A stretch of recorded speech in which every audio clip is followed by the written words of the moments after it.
Good evening प्यारे बच्चों, मैं हूं आपके एजुकेटर पूर्णिमा और हम करेंगे वर्कशीट 79। सब्जेक्ट आपका सोशल साइंस है, क्लास आपकी 9th है और डेट है 2 फरवरी। तो students, natural vegetation and wild life, तो ये वर्कशीट हम ऑलरेडी कवर कर चुके हैं, एक्सप्लेनेशन किया था इसका, पूरा वर्कशीट ये चैप्टर आया था। तो अब इसके क्वेश्चन आंसर हम करेंगे ताकि आपका रिवाइज हो जाए।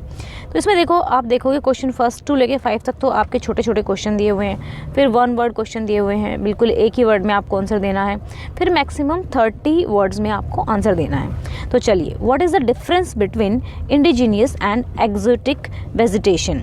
तो जो इंडिजीनियस यानी कि पर्टिकुलर एक कंट्री में जो उगता है, ठीक है, आप लोगों ने देखा होगा कि मिक्स ब्रीड बना देते हैं, इंपोर्ट करके लेकर आते हैं पौधे, तो वो नेचुरल नहीं होते उस कंट्री के, जो उस कंट्री के एनवायरनमेंट में नेचुरली ग्रो होते हैं वो होते हैं इंडिजीनियस। देन एक्जोटिक वेजिटेशन, जो कि बाहर किसी कंट्री से लाकर अपने कंट्री में प्लांट कर दी जाती हैं।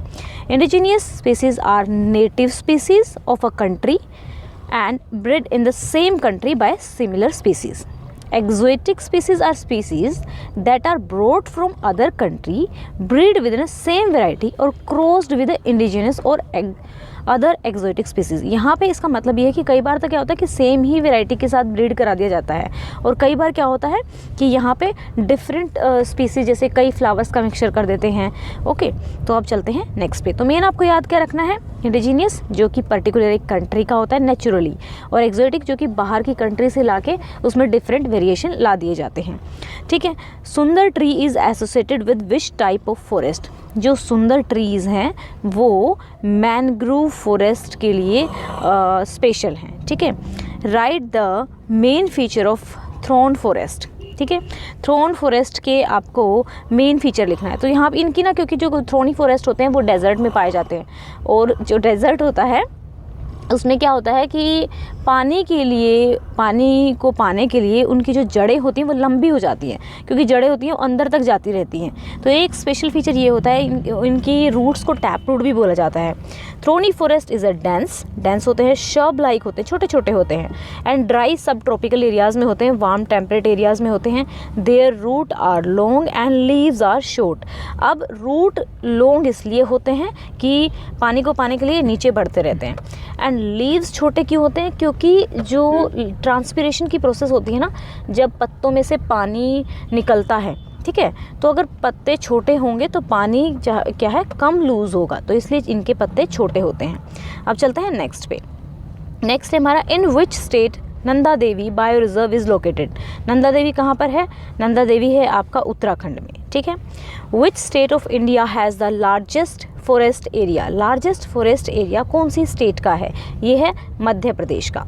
अब देखो, सबसे इजी मुझे पता है क्या लगता है, मुझे ये वाला जो पैराग्राफ वाला आता है ना, इसमें क्या होता है, कुछ नहीं भी पढ़ा हो तो भी हम कर सकते हैं क्वेश्चन। तो पैराग्राफ वाले में आप, आई होप अभी तक तो आपको आ गया होगा किस तरीके से आंसर छाटना है। तो ये तो सबसे पहले ही कर दिया करो कि हाँ भाई, इसमें तो नंबर कटना ही नहीं चाहिए हमारा।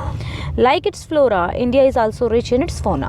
फ्लोरा क्या हो गया, जो फ्लावर्स की जो स्पीशीज़ हैं। फोना क्या हो गया, फोना जो एनिमल्स की स्पीशीज़ है वो। तो कह रहा है कि जिस तरीके से फ्लोरा में हमारा प्लांट्स में जो इंडिया रिच है, तो एनिमल्स में भी की स्पीशीज़ में भी उतना ही रिच है। It has approximately 90,000 animal species and about, तो देखो द कंट्री हैज़ क्या है, 2000 स्पीसीज ऑफ बर्ड्स की 2000 स्पीसीज है, और ये परसेंटेज कितना है, इसका परसेंटेज है 13% of the world's total. There are 2546 species of fish which account, जो फिश हैं, जो मछलियाँ हैं, वो 12% ऑफ वर्ल्ड स्टॉक है। किसकी बात की जा रही है, इंडिया की। It also share between 5 and 8% of world's amphibians, reptiles and mammals.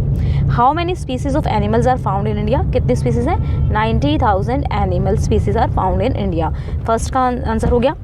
What percentage of species of world in the are found in the, percentage पूछा है, तो परसेंटेज हमारा क्या है, 13% of the world found in the bird species found. ठीक है, 13% आपको लिख देना है। India is very rich in bio species, argue in favour of statement. वो कह रहा है कि आपको ये बताना है कि भाई इंडिया रिच है, तो बता दो कि भाई इतना परसेंटेज हमारे इंडिया में इस स्पीसी का है, इतनी सारी एनिमल स्पीसीज़ हैं, ठीक है।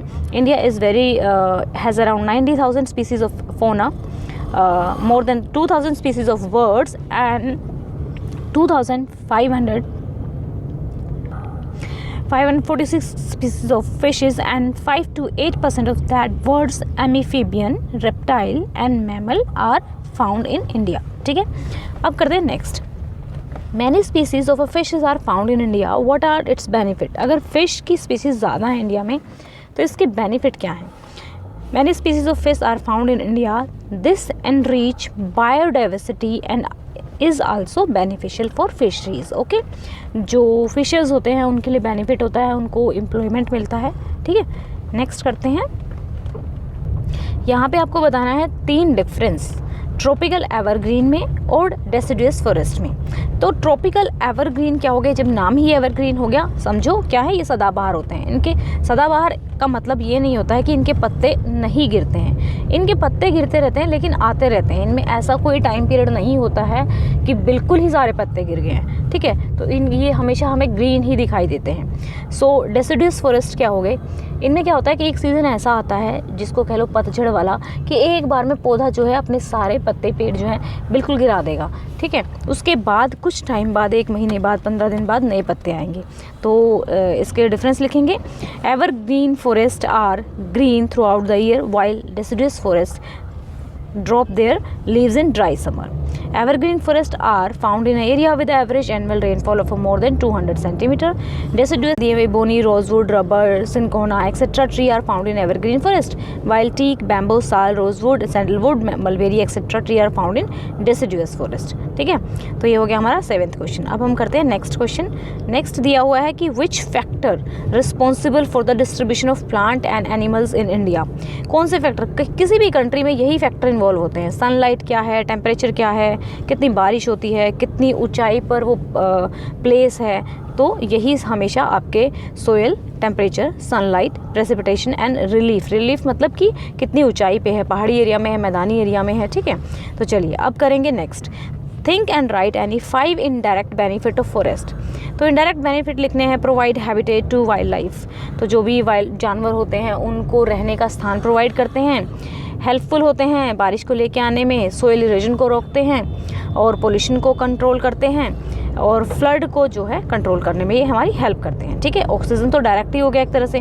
Right the characteristic and areas of mountain vegetation, यानी कि जो माउंटेन में वेजिटेशन होती है उसकी कैरेक्टरिस्टिक लिखनी है, और क्या लिखना है, एरियाज ऑफ माउंटेन वेजिटेशन। तो चलिए यहाँ पे क्या करना, different type of vegetations are found in Himalaya mountain area with increasing altitude. जैसे जैसे हाइट बढ़ती जाती है ना हिमालयाज में, तो जो वेजिटेशन है वो वेरी करती है। तो ह्यूमिड टेम्परेट फॉरेस्ट ये पाए जाते हैं 1000 से 2000 मीटर की ऊंचाई तक।